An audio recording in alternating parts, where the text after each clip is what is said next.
Assalamualaikum warahmatullahi wabarakatuh. Selamat malam. Waalaikumsalam warahmatullahi wabarakatuh. Salam. Om Swastiastu. Nama budaya Rahayu. Nah, Ger, kita sekarang ada di episode 8. Ya. Dan ada tamu istimewa nih di tengah-tengah kita nih. Ya, ada. Kita perkenalkan dulu tamu istimewa kita. Ada Bang Abdul Karim Al-Jufri. Selamat malam, Bang. Terima kasih sudah datang. Selamat malam. Terima kasih sudah mau diundang. Sudah mau diundang. Iya, terima kasih sudah mau diundang, Bang. Nah, Bang Abdul ini pertama anggota DPRD Provinsi Sulawesi Tengah ya. Kemudian beliau juga Wakil Ketua Pengurus Provinsi IPSI DKI Jakarta. Sulawesi Tengah. Sulawesi Tengah. Kurang Itu dulu. Jadi perjalanan karir Bang Abdul ini di IPSI cukup panjang ya. Betul. Dari mulai atlet sampai jadi pengurus gitu. Nah, kita akan ngobrol lebih lanjut dengan Bang Abdul setelah pesan-pesan berikut ini.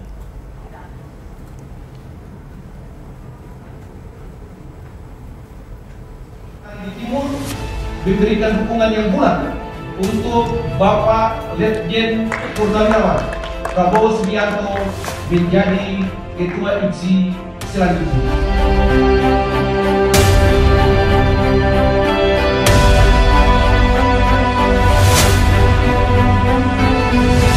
Kami ucapkan terima kasih kepada semua hadirin sekalian yang datang dari jauh di tengah kesulitan pandemi, dan terutama juga kami sampaikan terima kasih kepada pemerintah Republik Indonesia di bawah kepemimpinan Presiden Joko Widodo atas perhatian yang besar kepada dunia pencaksilat. Pencaksilat ini tadi dalam mars kita ya, kita dengungkan, kita kumandangkan bahwa pencaksilat itu budaya bangsa. Jadi kita menganggap, keluarga besar pencaksilat menganggap bahwa pencaksilat itu tidak sekedar olahraga. Pencaksilat adalah olah yuda sebenarnya. Kalau dalam bahasa Inggris disebut martial arts. Martial artinya yuda, kemiliteran. Karena bagaimanapun survival bangsa dari sejak ribuan tahun, survival bangsa letak dalam kemampuan bangsa itu untuk membela dirinya. Pencaksilat dianggap olahraga kampung. Ternyata sedikit demi sedikit pencaksilat dilirik oleh bangsa lain, digandrungi bangsa lain, dipelajari bangsa lain, dan sekarang kita harus siap dan harus mengakui kalau benar kita mau mengangkat pencaksilat ke tingkat dunia, kita siap. Bangsa-bangsa lain akan belajar berlatih pencaksilat, dan banyak bangsa yang lain kalau belajar pencaksilat, belajarnya dengan gigih, belajarnya dengan teliti, bisa dikatakan belajarnya dengan luar biasa kesungguhan. Kita harus kerja keras dan kita harus berbuat yang sangat-sangat luar biasa. Pekerjaan kita masih berat. Cita-cita kita untuk membantu mengangkat harga diri bangsa. Kita ingin membawa pencaksilat ke Olimpiade.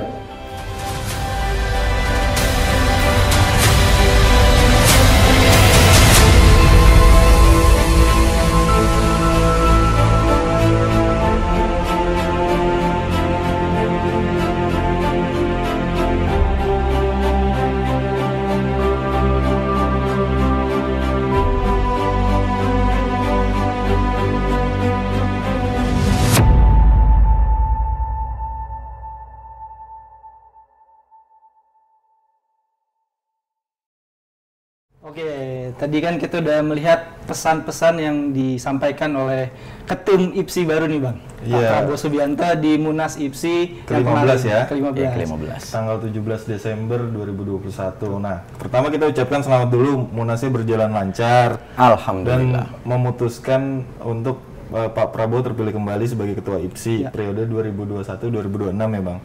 25. Oh 2025. IPSI 4 tahun. Oh IPSI 4 tahun 4 ya? tahun. Oke. Nah, jadi bagaimana jalannya, pertama pertanyaannya bagaimana jalannya Munas kemarin, terus apa yang membuat perwakilan daerah IPSI itu memilih Pak Prabowo kembali sebagai Ketua IPSI periode 2021-2025? Ya sesuai namanya ya, pencak silat. Ya. Artinya silaturahmi. Oh iya, Silaturahmi. Jadi berkaitan dengan proses Munas kemarin itu sebenarnya sudah selesai bahkan sebelum Munas itu dilakukan. Oh oke. Jadi sudah ada apa namanya? Karena udah saling silaturahmi Bang ya. Karena silaturahmi terjalin, akhirnya mereka juga tidak mau kalau harus ada orang lain yang belum mereka kenal. Makanya proses Pak Prabowo terpilih kembali itu pada saat Munas kemarin itu hanya seremoni saja. Oke. Selebihnya itu sudah selesai bahkan sebelum Munas itu dilaksanakan. pembukaan Munas dilakukan. Apalagi setelah tadinya kan Pak Prabowo juga sudah bukannya tidak mau ya, Pak Prabowo tidak ngoyo untuk kembali menjadi ketua umum. Iya, karena sudah 20 tahun ya di IPSI ya. Kalau hitungan saya bukan 20 tahun, justru 30 tahunan. Oh, Karena sebelum periode jadi ketua umum, Ya. sudah mendampingi Pak Edi Nalapraya menjadi wakil ketua umumnya Pak Edi. Jadi dari, kalau nggak salah, mayor. Ya. Dari pangkat mayor sampai sekarang Letjen masih mengurusi pencaksilat. Iya. Jadi kemarin itu Pak Prabowo juga saya bilang tadi tidak ngoyo, tapi karena permintaan dari pengprov dari perguruan-perguruan untuk beliau kembali memimpin IPSI, akhirnya beliau menyatakan diri kalau memang dukungannya masih begitu besar, saya siap untuk memimpin IPSI kembali. Jadi makanya saya bilang proses Munas kemarin itu hanya seremoni saja. Iya, karena dukungan dari bawah. Dukungannya dari bawah. Sudah jelas ya. Dan memang sudah tradisi di IPSI, suasana kongres itu ya guyup. Oh iya. Iya. Walaupun pencak silat nggak ada gontok-gontokan ya Bang? Tidak ada. Kan silat nih, Iya. pendekar-pendekar semua. Justru karena jiwa pendekar itu makanya tidak ada yang wah gimana-gimana. Karena kalau yang gontok-gontokan tuh bukan orang pendekar. Tidak ada jiwa pendekar justru. Nah, Bang, tadi kan udah dibahas kalau Pak Prabowo lanjut menjadi ketua umumnya Bang. Iya. Terus kita juga tadi dengar Pak Prabowo di pidatonya mau membawa pencak silat ke Olimpiade. Salah satu programnya Iya, ya. Nah itu bisa dijelasin kan Bang? Prosesnya dan program kerjanya lah untuk mencapai sampai Olimpiade itu cita-citanya. Sebenarnya itu bukan program baru ya. Karena memang tujuan dari sejak Pak Prabowo menjadi ketua umum itu untuk membawa pencaksilat ada di level yang lebih tinggi. Kalau kemarin kita hanya ada di level SEA Games, didorong untuk naik ke Asian Games. Kemarin kita sudah di Asian Games, tentu saja puncak tertinggi adalah Olimpiade. Makanya kita harus menuju ke sana. Memang bukan pekerjaan mudah, karena untuk menjadi cabang olahraga yang dipertandingkan di Olimpiade, banyak persyaratan yang harus dipenuhi oleh pencaksilat itu sendiri. Kalau kita berkaca di Asian Games kemarin, dari sisi venue pun harus berubah. Selama ini kita bermain di arena-arena yang tidak memakai AC. Iya, diwajibkan harus memakai AC. Iya, ada standarisasinya. Ada standar-standar tersendiri. Kemudian juga kita harus menyiapkan standar untuk perlengkapan pertandingan itu sendiri. Body protectornya berapa, ketebalannya berapa, bahannya apa, baju silatnya juga seperti itu. Nah ini yang harus kita buat akreditasinya, dan itu juga menjadi salah satu program dari kepengurusan yang sekarang. Nah kalau kembali ke Olimpiade tadi, yang harus disiapkan adalah memang secara pencaksilatnya sendiri itu sudah menyebar di banyak negara. Tapi tersebar saja belum cukup. Pencaksilat harus bisa terdaftar di KONI negara masing-masing. Kalau tidak terdaftar di KONI, otomatis tidak menjadi cabang olahraga yang resmi. Nah, kita butuh peranan pemerintah di sini supaya mau melobi pemerintah-pemerintah lain agar memasukkan pencaksilat sebagai olahraga bela diri resmi di KONI mereka. Minimal ada berapa negara tuh Bang? Hitungan saya 50-an. Kalau untuk satu cabang olahraga di Ya, Olimpiade ya. sekarang kita sudah ada di 70 negara, tapi ya itu lagi, kita masih butuh supaya Pengakuan Dia- secara resmi. pengakuan 70 dari negara negara ini masing-masing ya? memasukkan pencaksilat sebagai Olahraga. cabur resmi mereka. Kemudian Bang, kan tadi Abang juga udah menjelaskan kan bahwa pencaksilat sudah dikenal di seluruh dunia gitu, udah banyak juga apa namanya perguruan-perguruan juga di luar negeri begitu. Kemudian juga kita dari dalam negeri kita tahu banyak aktor laga kita yang apa namanya basicnya kan pencaksilat gitu ya, tampil di film-film Iko, Kang Yayan ya. Kang Cecep gitu. Iya. Oh ya, Kang Cecep lagi sakit. Kita doakan iya, supaya kita Kang doakan Cecep semoga- cepat sembuh. Iya, semoga lekas pulih. Nah, dengan daya tarik pencaksilat yang sudah sedemikian besar, ada nggak kendala untuk mengajak gitu anak-anak muda, terutama bangsa kita sendiri ya, untuk ikut pencaksilat, berlatih pencaksilat, mempelajari pencaksilat itu sendiri? Bagaimana Bang keadaannya sekarang? Sebenarnya kalau kita mau memasyarakatkan pencaksilat, kita pertama-tama harus menumbuhkan semangat patriotisme Oke. di dada anak-anak muda. Ya. Kenapa saya bilang harus menanamkan itu? Karena kalau jiwa-jiwa itu sudah melekat, mereka pasti akan berusaha untuk melestarikan, kemudian mengembangkan kebudayaan yang ada di negara kita, masing-masing. ya. Nah, karena pencaksilat itu bukan saja olahraga, tapi juga kebudayaan Indonesia, makanya kita membutuhkan anak-anak muda yang percaya diri, yang bangga. Wah, saya atlet pencaksilat, saya berlatih silat. Itu yang harus kita munculkan terlebih dahulu, kita harus kita tanamkan. Karena kalau tidak kita tanamkan itu, semangat patriotismenya tidak muncul, akhirnya image bahwa pencaksilat sebagai olahraga kampungan akan terus lestari. Jadi itu yang tidak inginkan. Bukannya melestarikan pencaksilatnya, malah itu idiom yang Image, tadi. ya. Image-nya ya. Silat orang-orang kampung lah, bela diri orang-orang susah, nggak keren. Kalau nggak keren itu Iko Uwais bisa. Hollywood ya. Coba bayangkan kalau Iko Uwais itu, Kang Yayan itu tidak berlatih pencaksilat. Ya. Apa yang menjadi nilai jual mereka? Iya. Justru karena mereka mengembangkan pencaksilat, mereka dilihat oleh Hollywood, wah ini ada barang bagus nih. Ciri khas ya Bang. Ini barang bagus. Ditambah lagi barangnya bagus, masyarakatnya banyak. Kalau kita goreng sedikit, pasti nonton. Masih nonton. Iya benar. Aktor Indonesia main di Hollywood. Iya, makanya pencaksilat itu juga kan bukan hanya, maksudnya gini, banyak bela diri yang lain di seluruh dunia gitu, tapi kan pencaksilat punya daya tarik sendiri juga gitu, makanya bisa dijual lah gitu dalam tanda kutip. Kemudian juga pencaksilat itu kan juga bukan hanya bela dirinya aja kan Bang, ada filosofinya, ada apa way of life lah istilahnya kan, bagaimana seorang pendekar itu hidup ya Bang, bagaimana dia menatap masa depan, bagaimana dia bisa berguna untuk masyarakat sekitar gitu kan. Jadi kan kalau di silat itu ada 4 aspek. Aspek bela diri, aspek olahraga, aspek seni, dan mental spiritual. Lengkap nggak? Iya. Mental spiritualnya seperti apa tuh Bang? Mental spiritual ini kan kalau kita artikan keseharian, bisa juga bagaimana cara kita berinteraksi dengan orang lain.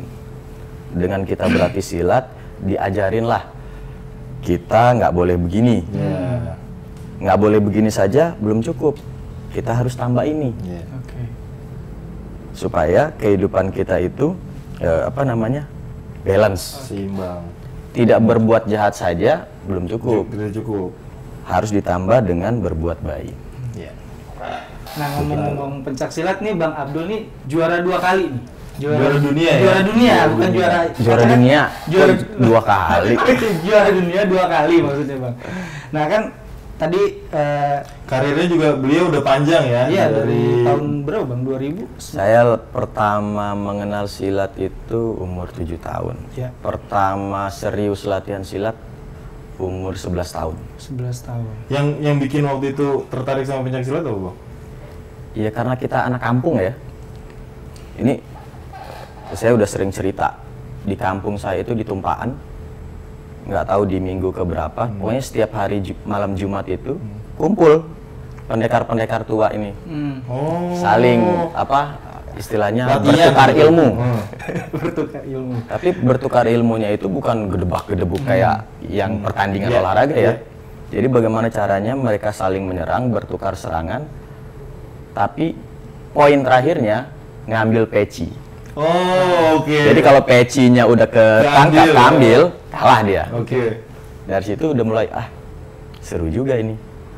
Ya anak kecil kan di kampung disuruh berantem ya, seru-seru aja. Enggak, tapi itu seru ya, maksudnya ngelihat pendekar-pendekar yang ilmunya udah tinggi, saling adu ilmu, terus cuma ngambil peci gitu. Nah, itu seru banget kayak di film-film sebenarnya. Semakin tinggi ilmunya, semakin menunduk ya Bang ya? Ya. Itu filosofinya ya? Intinya bela diri itu tidak boleh dipakai untuk mencelakakan. Oke. Jadi bagaimana caranya? Tingkatan tertinggi bela diri itu kan pada saat kita bisa mengalahkan lawan, melumpuhkan lawan tanpa membuat dia sakit. Itu tingkatan tertinggi. Melumpuhkan lawan tanpa membuat dia terluka, sakit. Iya. Jadi kalau masih mukul orang, orangnya berdarah-darah, orangnya benjol-benjol ya semua orang juga bisa. Iya. Bisa pakai macam-macam gitu ya, kayak gitu ya. Tapi gimana caranya melumpuhkan lawan, bahkan kalau saya ya, bagaimana cara mengalahkan lawan bahkan sebelum mereka berusaha untuk menyakiti kita. Iya. Kembali ke yang tadi, way of life tadi, Way of life, ya. berbuat baik. Oke. Iya. Nah, Nggak usah Sekarang kalau gue baik, lu mau mukulin dia nggak? Iya, benar. Biar tadi sempat gue baca di media sosialnya Abang, gue kulik-kulik, ternyata juara dunia itu umur 20 tahun. Wah, yang lain umur 20 tahun udah ngapain aja? 20 tahun udah ngapain aja? 20 tahun kurang 5 hari. Tuh, 19 malah. Iya, 19 udah pada ngapain aja? Ini udah juara dunia. juara Bang. dunia, membawa harum nama bangsa, Iya. juara dunia. Bisa diceritain dikit nggak Bang? Perjalanan itu tuh menjadi juara Ya dunia. tadi katanya juga kan sebenarnya yang harusnya bertanding di kejuaraan, Abang kan harusnya bertanding di SEA Games ya Bang, bukan di kejuaraan dunia, tapi tiba-tiba Bang Bang Abdul Abdul yang maju, gitu. Bisa diceritakan Bang? Keren banget kesannya Bang Abdul yang maju. Nggak seperti itu.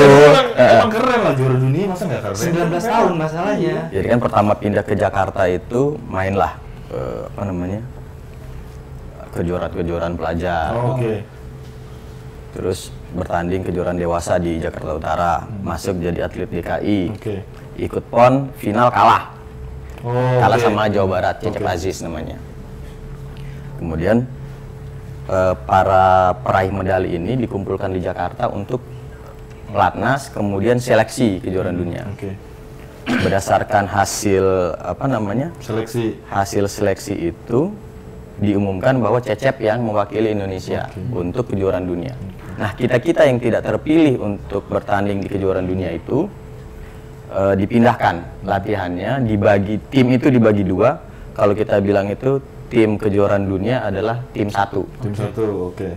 Tim yang pelatnas jangka panjang, yang SEA Games ini kita bilang tim doa. Tim doa, bukan tim 2 ya? Bukan tim 2, tim doa. Fungsinya mendoakan tim kejuaraan dunia ini untuk jadi juara umum. Oke. Karena sebelumnya di SEA Games 99 kita babak belur. Oh, Babak belur. lawan yang paling kuat kalau pencaksilat tuh negara mana? Zaman itu sedang naik daun Vietnam. Oh. Lagi bagus-bagusnya Vietnam. Oke. Ya sudah, karena sudah diputuskan seperti itu, otomatis tim doa ini latihannya itu latihan yang jangka panjang. Jadi kalau persiapan latihan itu kan ada latihan fisik, terus ada prakompetisi, terus kompetisinya. Nah, tim 1 ini tim kejuaraan dunia udah latihannya untuk kompetisi, siap untuk bertanding lah. Nah, kita masih suruh lari jarak Fisik, jauh, masih pokoknya fisik. masih latihan fisik. Entah ini anugerah atau bagaimana, yang yang terpilih jadi tim kejuaraan dunia itu kan cedera pada saat seleksi itu. Oke. Kira-kira 2 minggu sebelum Sebelum pelaksanaan kejuaraan dunia. Oh, oke. Kebetulan kejuaraan dunia di Padepokan, Jakarta. Oh, oke. Ya sudah, saya dipanggil. Ini Cecep cedera ya, kamu gantiin dia. Siap nggak? Siap. 2 minggu ya. 2 minggu. 2 minggu. Kamu udah cedera nggak? Nggak ada. Padahal ada sedikit. Oke, terus? Tapi kan kesempatan itu tidak datang 2 kali. Iya, benar. Jadi begitu dibilang siap menggantikan ya siap. Ya kapan lagi anak kampung bisa Juara dunia. belum kepikiran juara dunia. Bisa bertanding di kejuaraan dunia mewakili Indonesia. Iya. Ya sudah, semangat latihan. 2 minggu alhamdulillah. Dilalahnya pertandingan pertama itu ketemu Vietnam. Wih, wah. Yang saat itu juara SEA Games. Oke. Takut dong. Ya normal lah. Saya nggak tahu. Saya nggak berani mengklaim bahwa saya atlet paling pemberani, tidak. Pada saat itu saya merasa takut luar biasa. Karena teman-teman yang melihat Vietnam ini berlatih, wah gila, Vietnam keren banget. Udah banyak ini ya, apa namanya? Speednya bagus, kuat, bantingannya oke. Saya kan langsung, bukannya ngasih tahu kelemahannya. Itu udah muncul Ragunan tuh bahasanya. Udah muncul bahasa Ragunan. Bukannya ngasih tahu kelemahan, tapi malah apa namanya, kekuatan lawan kan bikin ngedrop. Ya udah, main karena takut. Bukan disuruh ya. Saya kan kebetulan tipikalnya counter aktif. Jadi saya nunggu aja.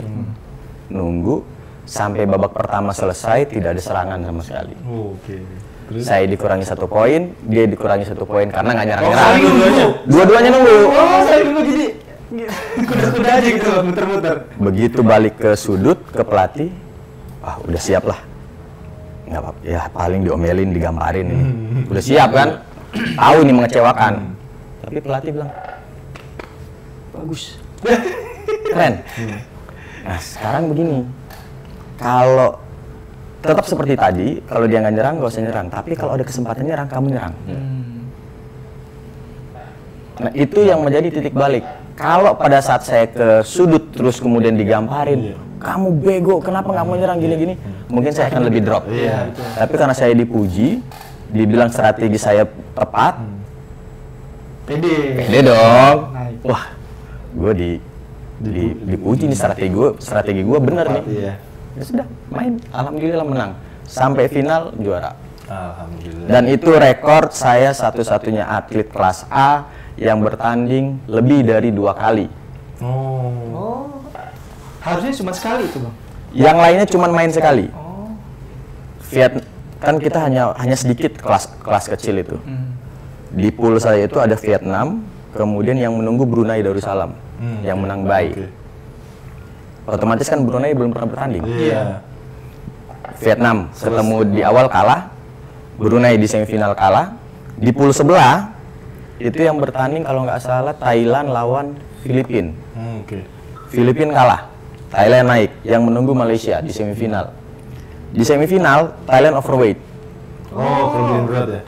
Otomatis Malaysia didis. Otomatis Malaysia bertanding hanya 1 kali. Pantes. Menang baik, langsung final. Jadi rekor hanya. Jadi finalnya lawan Malaysia. Lawan Malaysia. Menang, alhamdulillah. Hanya saya sendiri yang main 2 kali, lebih dari 1 kali. Nah, Bang, Abang kan berkarir silat tadi udah panjang ya, udah dari umur 7 tahun. Udah mulai mengenal kan. Nah, udah mulai cinta. Sekarang Abang jabatannya anggota DPRD Provinsi Sulawesi Tengah. Dari atlet pencaksilat berubah ke jalur politik. Nah, itu ceritanya gimana dan apa sih, Bang? Maksudnya apa yang Abang bawa dari pencaksilat ke kancah politik nih, Bang? Kan sama-sama silat. Iya, sama-sama bersilat. Silat lidah. Buat saya jadi atlet, jadi pejuang politik intinya sama. Cuman medannya berbeda. Yang tadinya saya berjuang itu di Matras, sekarang berjuangnya di parlemen. Kemarin itu berjuang untuk bangsa dan negara pakai otot. Sekarang harus pakai otak aja. Pakai otak dan kemampuan untuk melobi rekan-rekan anggota DPR yang lain. Kemudian terus menumbuhkan empati kepada masyarakat. Saya selesai jadi atlet, jadi pengurus atlet. Oke, iya. Mengurusi atlet, alhamdulillah, ya dengan segala kekurangan dan kelebihan, saya merasa mampu untuk melayani adik-adik tadi. Dengan segala ego mereka, dengan segala ego saya sebagai senior, tapi saya mau merendahkan diri untuk melayani mereka.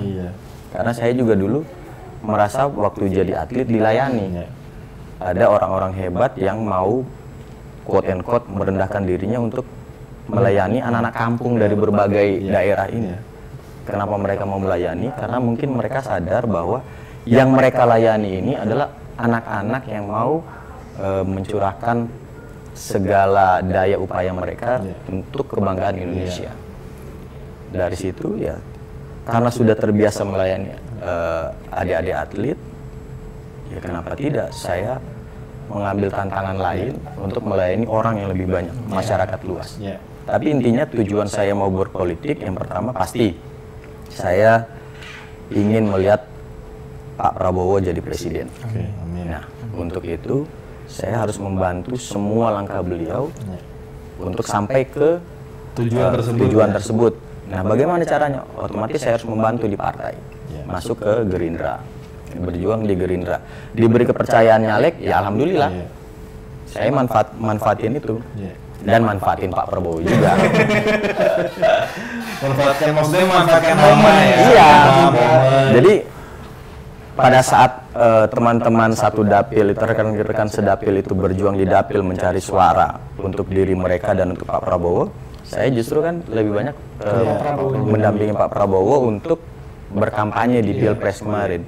Jadi sedikit banyak saya berani mengatakan karena saya mendampingi beliau, orang-orang melihat saya, akhirnya mau memilih saya. Kotel efek. Kotel efek. Iya, betul. Saya meyakini hanya 10% orang yang memilih saya kemarin yang pernah ketemu dan berbicara dengan saya. Tapi sekarang tentunya setelah jadi terpilih ya, jadi anggota DPRD kan juga tentu sering turun ke masyarakat. Kemarin juga kita dengar Bang Abdul sempat membantu teman-teman di Sulawesi Tengah yang terkena musibah bencana, ya Bang. Terpantau juga ya? Terpantau. Padahal jarang masukin medsos loh itu. Pasti. Kan kita selalu selalu melihat berita-berita di daerah juga, kawan-kawan kader-kader Gerindra yang lain aksinya apa gitu kan. Itu juga yang perlu kita informasikan ke sahabat Gerindra dimanapun berada gitu. Nah, kemudian Bang, balik lagi ke pencaksilat nih Bang. Kalau misalnya ada generasi muda, teman-teman kita, sahabat Gerindra yang pengen ikut pencaksilat, pengen belajar pencaksilat, pengen mungkin jadi ikut Abang jadi pengurus IPSI gitu, itu gimana caranya Bang? Karena kan tadi Abang juga udah menjelaskan berkarir di IPSI pun itu juga yang membawa pengalaman untuk Abang berorganisasi, melayani masyarakat dan lain-lain gitu Bang. Gimana Bang? Ya, saya berbahagia sekali kalau ada teman-teman pengurus Gerindra yang mau berlatih pencaksilat. Kalaupun tidak berlatih pencaksilat, saya berharap karena kan selama kita pengkaderan kemarin materi bela diri itu latihan pencaksilat kan selalu kita ajarkan. Tujuannya bukan buat mereka jago berpencaksilat, tidak, tapi untuk menumbuhkan kecintaan kepada pencaksilat itu sendiri. Dengan mereka latihan, saya berharap mereka juga, wah ternyata silat oke juga nih. Mungkin karena usia mereka rata-rata sudah lepas dari usia prestasi. Oh, saya mau menumbuhkan pemikiran ini bisa kita bantu pencaksilat. Dan saya berharap teman-teman dengan segala kelebihan dan kekurangan mereka mau bersama-sama memperhatikan pencaksilat di sekitar mereka. Entah itu lewat kekuatan legislatif mereka membantu pendanaan, atau dengan kekuatan ketokohan mereka untuk kemudian membina perguruan-perguruan pencaksilat. Tapi kalau ada kader-kader Gerindra yang ingin berlatih silat atau menjadi pengurus silat, saya yakin tinggal googling pasti ketahuan kok. Oh, siap. Perguruan ini latihannya di mana? Yang terdekat di dari mana? domisili masing-masing. Karena orang-orang silat sekarang juga kan kita ikut perkembangan zaman. Iya. Banyak kegiatan-kegiatan latihan itu yang terekspos di media sosial juga. Iya. Ada latihan ini di sini. Wah, tiba-tiba ada yang live latihan silat nih. Tiba-tiba ada yang begini. Pasti ada. Iya. Kemudian juga silat itu kan nggak berdasarkan gender yang mau laki-laki atau perempuan, karena banyak juga atlet-atlet, bukan atlet ya, maksudnya teman-teman yang wanita tuh yang ikut latihan pencak silat itu banyak juga ya.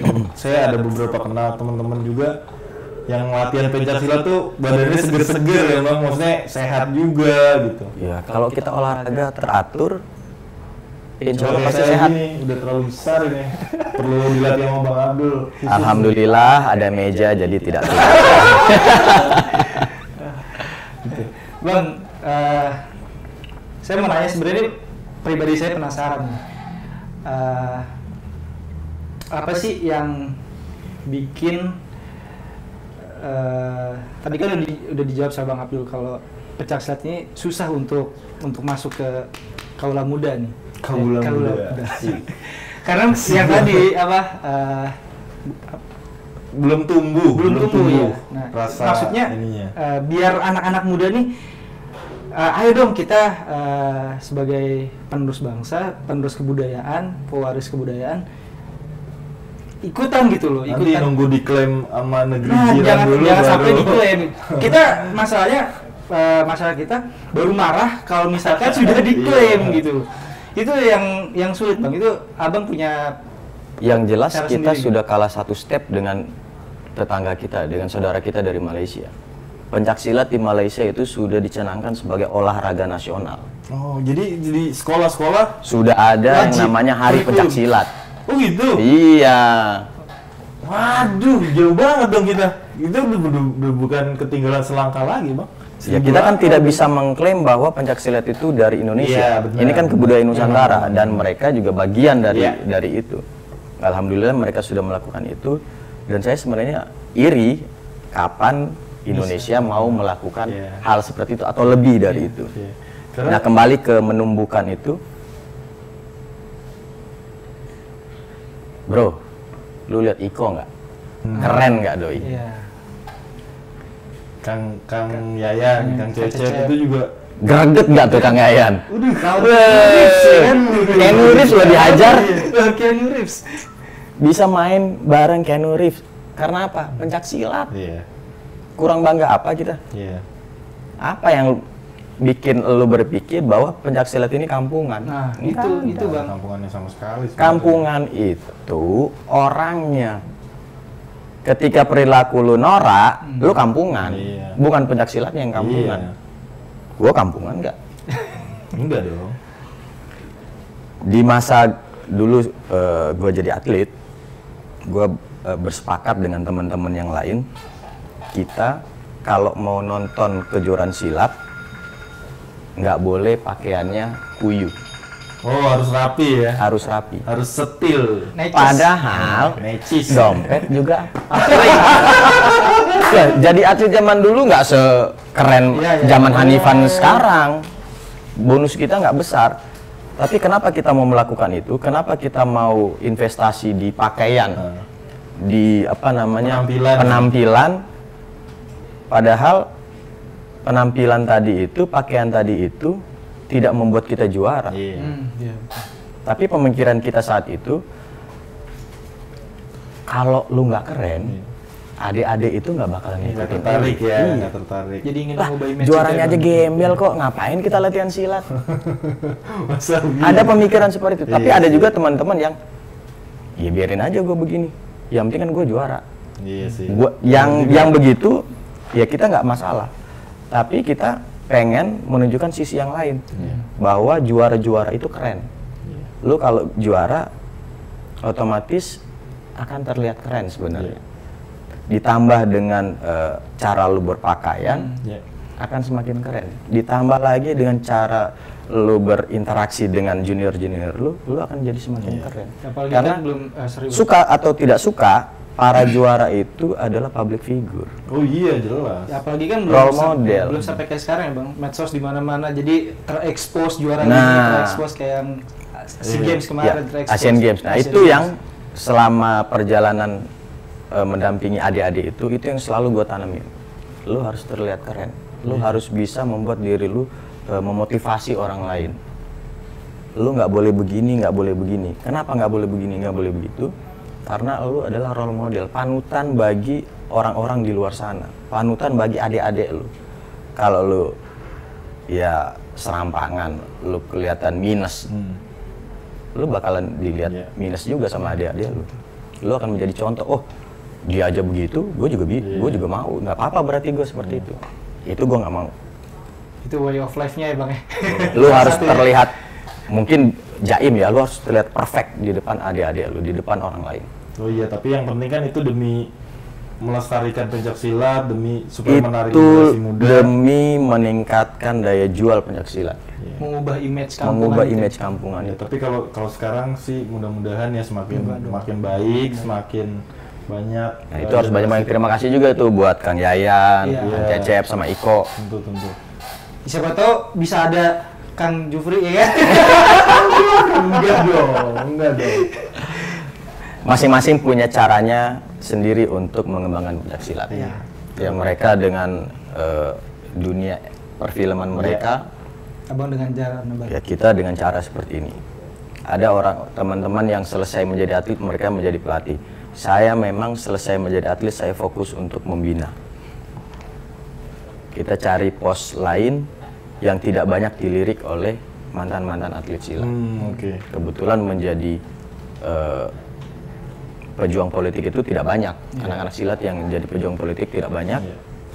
Nah, kita pengen, dengan adanya kita di dunia politik, kita bisa memberikan banyak buat pencaksilat. Bisa mengangkat ya Bang. Dan tentunya Karena mengembangkan pencaksilat itu butuh biaya besar. Dan hanya orang gila yang sebenarnya yang mau mengurusi pencaksilat. Sponsor nggak mau kok. iya nyari sponsor bisa kan, nggak segampang bulu Nggak- tangkis, nggak segampang bulu tangkis, nggak segampang segampang sepak bola. Iya tentu. Pak Prabowo pimpin IPSI aja, wah. Habis-habisan ya bang. Kalau sedih kalau diceritain. Sedih tapi bangga.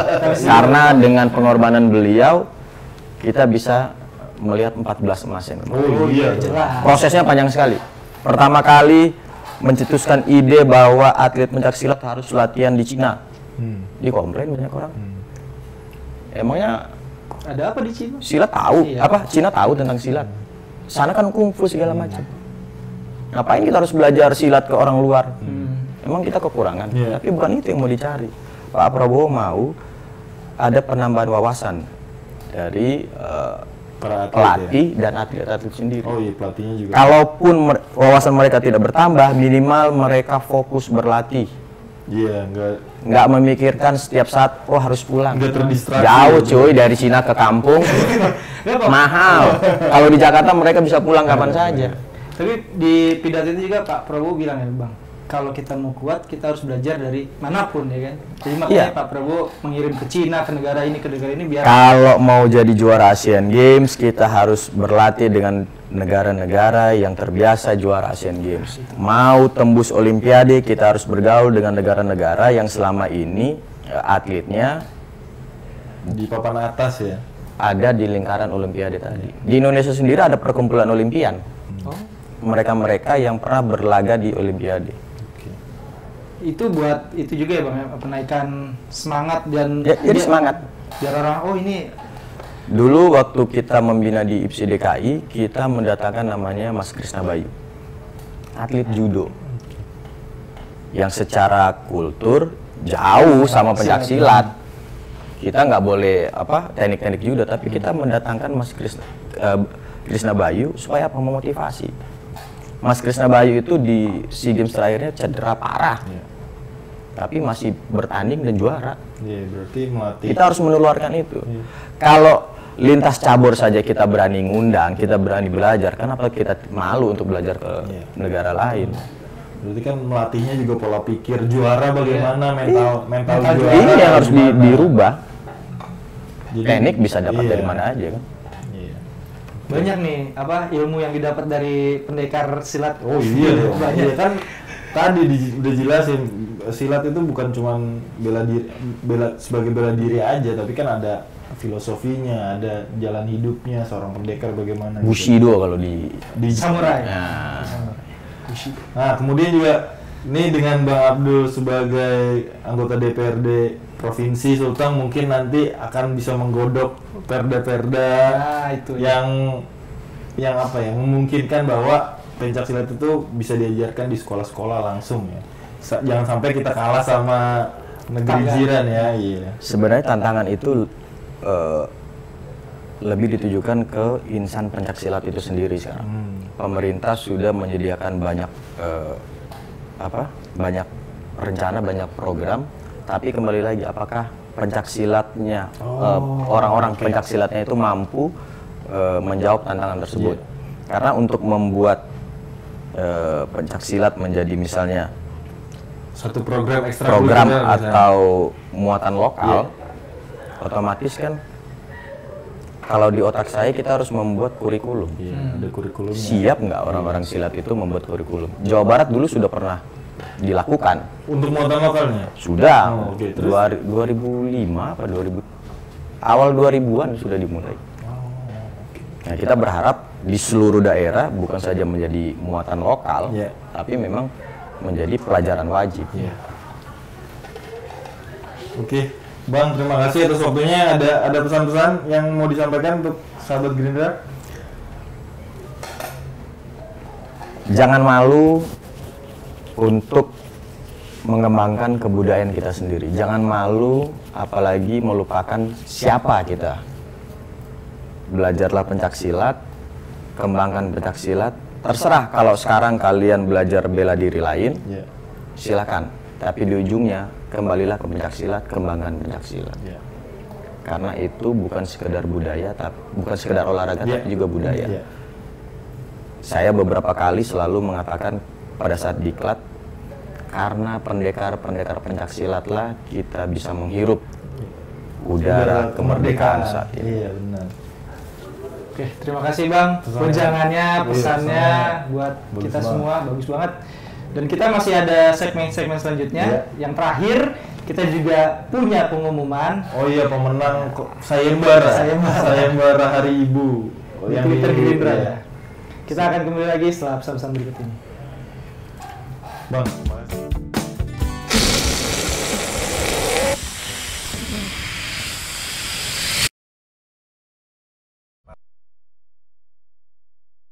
kami ada kesamaan pandang, kami ada kesamaan berpikir, kesamaan orientasi. Itulah yang sedang kami, karena itu pembahasan dari tadi adalah bagaimana mengasah terus ketajaman kita dalam berjuang untuk rakyat, untuk umat.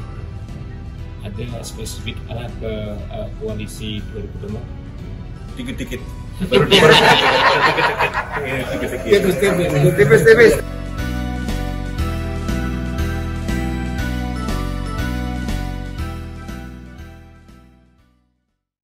Suasana muktamar, kita nggak sengaja ketemu di sini, Pak Muzani sebagai Nahdliyin juga, itu kita saling bahu-membahu mensukseskan muktamar, dan tentu sebagai bagian dari partai politik yang penting di tanah air, kita terus bersinergi di DPR, di pemerintahan, guna suksesnya pemerintahan periode ini sampai 2020. Saya ini anggota DPR dari Gerindra Dapil Lampung, sehingga saya merasa bergembira dan mengayu bagio kedatangan para ulama, para kiai beserta muktamar, dan saya merasa mendapat kehormatan Ketua Umum PKB Pak Muhaimin Iskandar rawuh di Bandar Lampung, sehingga saya merasa berbahagia dan berterima kasih atas kehadiran beliau dan semua kelakuan, sehingga saya merasa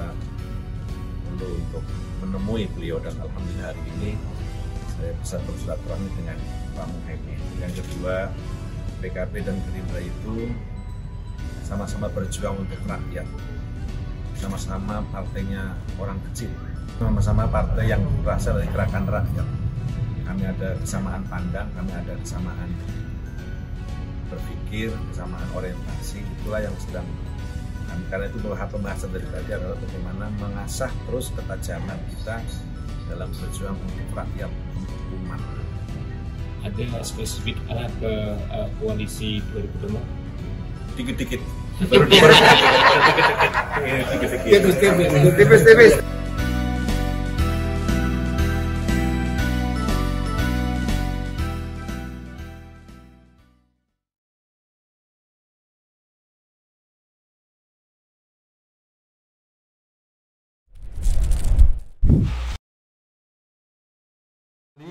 Juara dunia 2 kali kan. Nah sekarang kita akan lanjut masih di Prabowo's Corner. Kita akan membahas kegiatan Pak Prabowo selama sepekan ini. Iya, kemarin kan diawali dengan Munas IPSI ke-15 17 Desember. Kemudian hari itu juga ada menghadiri Kongres Tunas Indonesia Raya ya. Yang ketiga. Kemudian di hari Minggunya beliau ada menjadi pemimpin upacara di Bela Negara. Lalu selanjutnya dia bertemu dengan Menko Polhukam Pak Mahfud dan Pak Luhut Menko Marves untuk membahas agenda tentang pertahanan.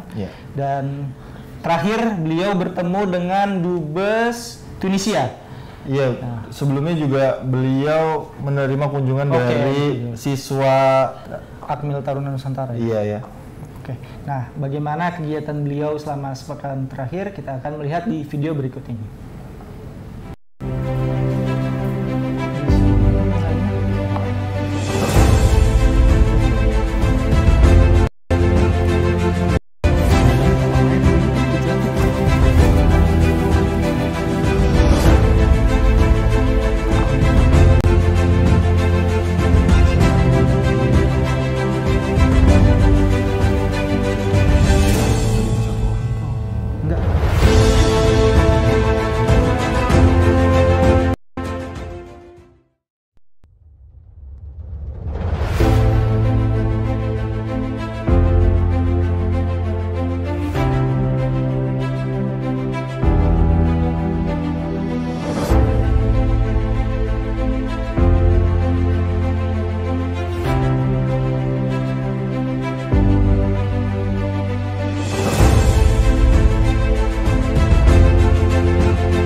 Melihat agenda Pak Prabowo selama sepekan. Nah, sekarang kita ada di segmen kedua di Kerja Gerindra. Di Kerja Gerindra ini kita akan membahas apa aja sih yang dilakukan oleh kader Gerindra selama sepekan. Iya, ada aksi nyata apa yang dilakukan, seperti tadi kan Bang Abdul bilang ternyata kita memantau ya. Iya dong, kita memantau kegiatan seluruh kader Gerindra, dan kita juga ingin menginformasikan ke seluruh masyarakat bahwa kader Gerindra itu senantiasa bergerak dan melakukan aksi nyata di daerahnya masing-masing ya gitu. Salah satu contohnya ini yang dilakukan aksi nyata oleh DPC Klungkung. Kan kita tahu minggu kemarin itu Nusa Penida Bali itu kan banjir banjir bandang, dan langsung ketua DPC-nya Iwayan Baru turun memberikan bantuan berupa sembako dan kebutuhan warga yang terdampak banjir bandang di Nusa Penida. Dan lalu di aksi kedua itu ada Sri Kandi kita dari Kota Balikpapan yang membantu juga ya untuk korban banjir juga. Bukan, kebakaran. Korban kebakaran di Kota Balikpapan. Ini ada bantuan ketiga kalinya, kata Rahmatia, untuk masyarakat Kota Balikpapan yang terkena kebakaran, yang terdampak kebakaran. Lalu di aksi selanjutnya ada anggota DPR RI dari Aceh, Bapak T.A. Khalid, yang memberikan alat bantu pertanian kepada beberapa kelompok tani di wilayah Aceh Utara. Ditutup oleh Musda, Rakorda. Sebenarnya ada lagi kegiatannya, kan seperti yang udah kita bilang berkali-kali ya di beberapa episode terakhir, bahwa anggota DPR RI yang namanya Pak Habibur Rahman itu rajin sekali turun. Bisa teman-teman bisa langsung lihat di media sosialnya beliau, kegiatan-kegiatan beliau. Kemarin terakhir juga masih membantu masyarakat di daerah pemilihannya yang sekaligus memantau lingkungan yang takutnya ada banjir atau bagaimana gitu ya. Untuk kegiatan yang tadi sudah disebutkan, kita akan melihat di video berikut ini.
Jumpa lagi bersama saya Gary dan saya Indra. Kali ini kita udah masuk di segmen ketiga. Ada tugas lagi dari admin Partai Gerindra, admin media sosial. Jadi kemarin beliau kemarin dia beli ini, beli pempek sama apa? Bumbu kacang ya? Bumbu kacang. Nah, beli pempek sama bumbu kacang nih dia. Dari jualan pempek @pakeyahe 04. Hai, beli dagangan saya yuk. Saya jualan pempek dan Taiwan, pengirimannya dari Bandar Lampung. Wow, dari Bandar Lampung. Ya, jadi teman-teman yang di Bandar Lampung yang pengen nyobain pempek Taiwan dan sebagainya dan sejenisnya bisa langsung ke Instagramnya tadi di apa? Twitternya @pakeyahe 04. Nah, kenapa pempeknya nggak ada di sini? Karena tadi udah digoreng sama admin. Nah, terus dia makan sendiri. Dia makan sendiri pakai sambal pecel, aneh ya? Dia beli pempek sama beli sambal pecel, terus dicobain dua-duanya. Aneh. Dia punya lidah cita rasa sendiri. Emang aneh, orang itu emang aneh. Udah emang aneh. Untuk sambal pecelnya ada di mana nih, Ger? Haikal Rehardiva, ini dong ibuku lagi sepi. Oh ya teman-teman, ayo beli pre-order Kak, bisa pesan sesuai selera. Ada di Utas. Oh ya, ini untuk ini bisa dibeli di lokal pasar yang oren-oren. Jadi bisa langsung teman-teman. Yang mana ini? Pokoknya ada di bawah, tinggal di scroll aja. @natacha_online shop. Wah, dia jualan macam-macam ya. Tolong teman-teman sahabat Gerindra yang mau sambal pecel, sama dia jualan macam-macam tuh, ada baju, ada segala macam. Ya, tinggal datengin aja lokal pasar yang oren-oren di @natacha_online shop. Kemudian untuk teman-teman yang punya usaha, punya produk, jangan lupa kalau mau dipromosikan silakan langsung di tag atau di mention Twitter Gerindra, Instagram Gerindra, dan Facebook Gerindra. Semuanya di @gerindra yang centang biru. Jadi Iya. nanti akan dibantu oleh admin untuk dipasarkan. Dipromosikan, dan kalau misalnya admin lagi baik hati nanti dibeliin sama dia. Admin itu selalu baik hati. Baik hati dia. Nah, buktinya sekarang nih kita mau ngumumin pemenang. Ya, kemarin kan- kemarin ada sayembara dari admin Gerindra Sayang Ibu. Memperingati Hari Ibu 22 Iya. Desember. Kita bisa lihat nggak nih? Admin Partai Gerindra kemarin berbaik hati, tapi dia nggak nyebutin hadiahnya apa ya. Nah, jadi surprise. Jadi surprise ya, nanti teman-teman yang terpilih Di kita DM. lagi yang milih, bukan admin. akan di DM oleh admin langsung untuk Nah, hadiahnya. coba ditampilin dulu teman-teman yang kemarin ikutan. Ini ada dari Kebaca saya. Saya pakai kacamata. Miss Brown. Kita langsung aja di- buku Aku Anak Rantau di Bandung, dia di Cianjur. Wah. Kalimatnya apa tuh? Nggak kebaca ya? Yang aku kangenin dari ibu, kita itu sering debat dalam artian positif. Kita berdua sama-sama keras kepala, tapi kebanyakan opini dia itu benar, sampai aku Nggak kebaca ya? Coba tulisannya. sampai aku nangis pun dia tetap dalam pendiriannya. Menyebalkan tapi ngangenin. Jangan dibilang menyebalkan dong ibunya. Terus Tapi kan memang gitu ya, anak sama orang tua kan pasti ada. love hate relationship. Yoi. Yoi. Nah, ini bagus nih kayaknya nih. Tunggu. Coba geser sedikit deh ininya. Kepotong tuh. Ini satu-satunya foto saya sama ibu saya. Beliau meninggal ketika saya berumur 4 tahun. Innalillahi wa inna ilaihi raji'un. Bagi yang orang Bagi tuanya masih lengkap, lengkap, jangan jangan sia-siakan sia-siakan waktu waktu kalian kalian dengan orang dengan- tua kalian. Mereka tidak selamanya ada, mereka semakin menua. Oke. Kasih ini ya, foto masih Fotonya kecil iya. banget. Foto Mungkin foto dia- jadul ini kayaknya. mungkin dia nggak inget kan.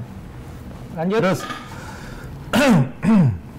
ini mamaku yang paling hebat, yang nggak pernah ngeluh Soal apapun, yang bisa survive sendirian. Yang memastikan anak-anaknya makan 3 kali sehari dan mandi 2 kali sehari. Love you, Mas. Selamat Hari Ibu. Ini ada pesan nih buat Mimin nih. Kalau menang semuanya buat mama. Tuh, wish me luck, Min.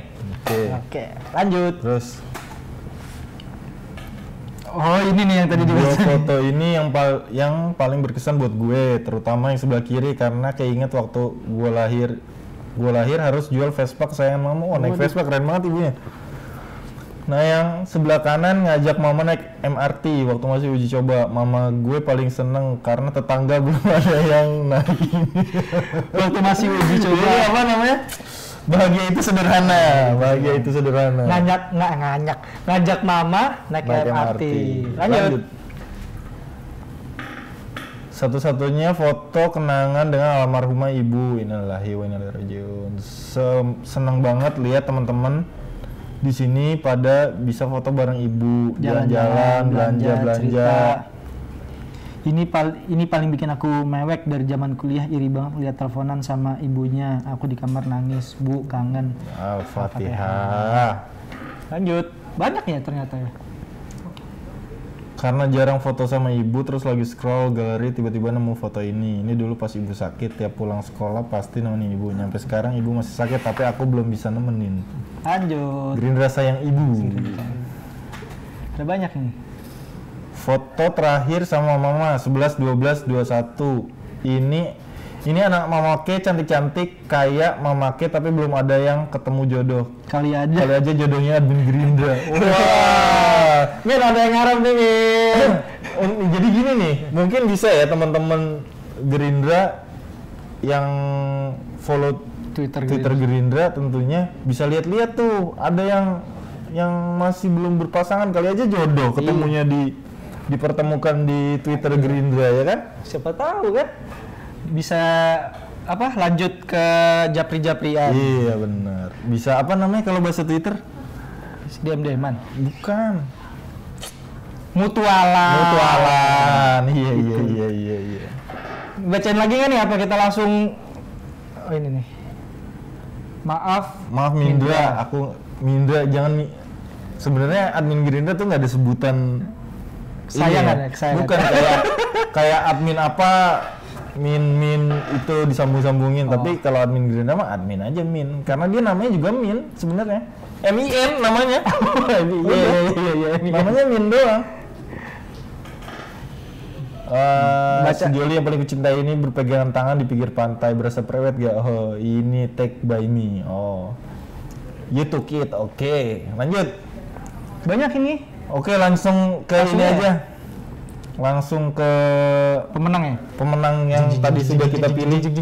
Yang pertama adalah, karena kan gini kan, kemarin kan admin Gerindra itu kan bilangnya foto dengan likes dan retweet yang paling banyak. Namun karena kita punya diskresi untuk menentukan, ya kan? Jadi ada beberapa juga yang memang retweet sama likes-nya nggak banyak, tapi bagus nih, kayak yang ini nih. Baca nggak? Ini gue bacain. Bukan kau, apa tuh? Di hari yang tak mudah, dia. Bukan, dia siapa dulu? Oh iya. @fitria28 Aniza. Bukan wanita biasa. Oh, bukan wanita biasa dia. @fitria28 Aniza. Captionnya nih bagus nih. Di hari-hari yang tak mudah. Tweetnya dong, bukan caption dong. Tweet ya? Tweet dong. Oke, sorry. Di hari-hari yang tak mudah, dia tetap menjadi pereda air mata. Dia tetap menjadi pembuka pintu doa-doa. Dia adalah segala hal baik yang aku dapatkan. Dia adalah segala yang tak mampu terjelaskan. Waduh. Selamat hari merinding. Selamat juga kepada bukan wanita biasa @fitria28 Ariza. Nanti hadiahnya di DM sama admin. Hadiahnya itu doang di DM. Hadiah di DM. Enggak deh. Nanti tunggu aja DM dari Simin. Lanjut, pemenang kedua. Ini juga ini sebenarnya like sama retweetnya cukup banyak ya, karena gue juga waktu pertama baca tersentuh juga sih. Walaupun belum pernah melihatmu, insya Allah doaku selalu menyertaimu, tenang di sana mah. Dari itu tuh kayak gitu aja udah bikin iya. Gimana gitu. Siapa itu? Andika BP _.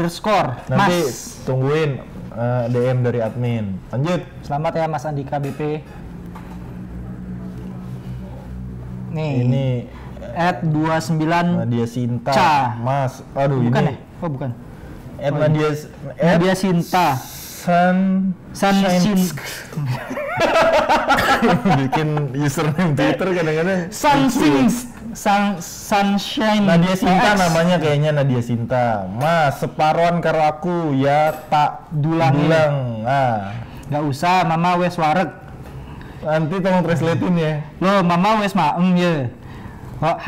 Halang dulu, mama pokoknya nyawang anak mama iso maem, ae wes senang. Pokoknya kayaknya kira-kira gini nih, kalau anaknya udah makan kenyang, emaknya juga ikutan kenyang. Itulah gitu. kasih ibu. Itulah kasih ibu. Tiada. Selamat kepada Nadia Sinta. Lanjut. Wih, miring. Awas. Selamat hari emak buat emakku sayang yang selalu jadi chef, alarm, pengingat, tempat cerita terbaik. Semoga panjang umur, sehat selalu, semoga rezeki selalu lancar. Amin. By the way, ibuku Ulta tanggal 31 Desember besok, siapa tahu dapat kiriman dari admin. Nah, dari berisik sekali @Ucan Calmain. Ucan Calmain. Nanti dilanjutkan komunikasinya sama admin Gerindra. Ya, siapa tahu tanggal 31 mamahnya bisa dapat nanti hadiah dari apa lah sama admin lah. Ini udah pemenang berapa? Tiga apa 4? Udah yang ketiga apa 4? Satu lagi ya? Oh, ini yang keempat, satu lagi. Mana satu lagi? Oh, ini. Ini dia yang retweet sama likes-nya paling banyak.